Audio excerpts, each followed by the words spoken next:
Assalamualaikum warahmatullahi wabarakatuh. Merdeka. Halo teman-teman semua, kembali lagi bersama kami dari kelompok 7. Perkenalkan, saya Wayunengtir Utami dengan NBI 11120000174 dan juga teman saya yang bernama Afrilda Latifah dengan NIM 11520000340.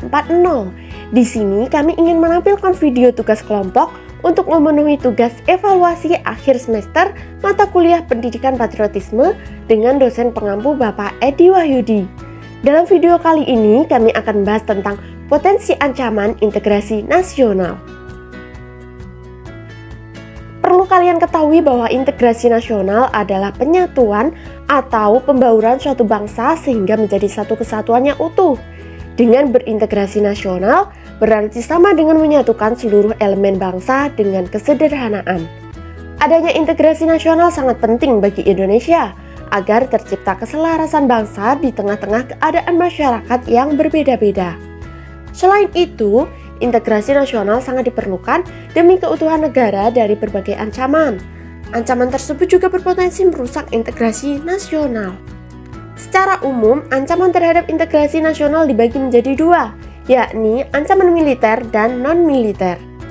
Ancaman militer adalah ancaman menggunakan kekuatan bersenjata yang terorganisasi dan mempunyai kemampuan yang bisa membahayakan kedaulatan negara, keutuhan wilayah negara, dan keselamatan segenap bangsa. Ancaman militer terhadap integrasi nasional dapat berasal dari dalam negeri maupun luar negeri.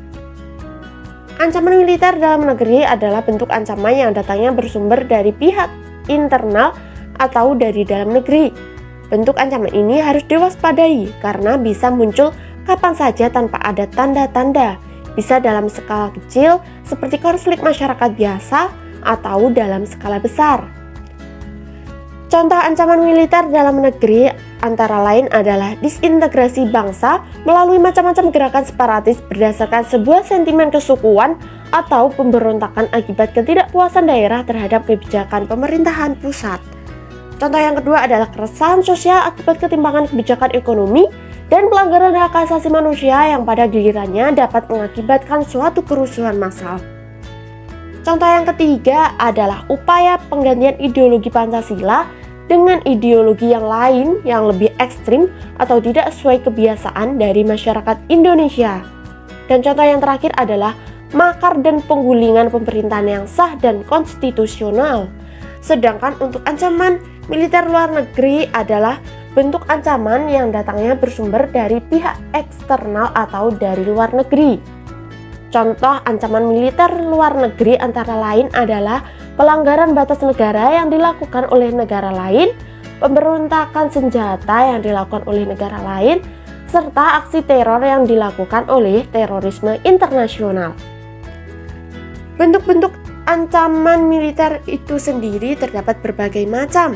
Di antaranya adalah agresi, invasi, bombardemen, blokade, spionase, sabotase, dan juga perang saudara. Ancaman non-militer.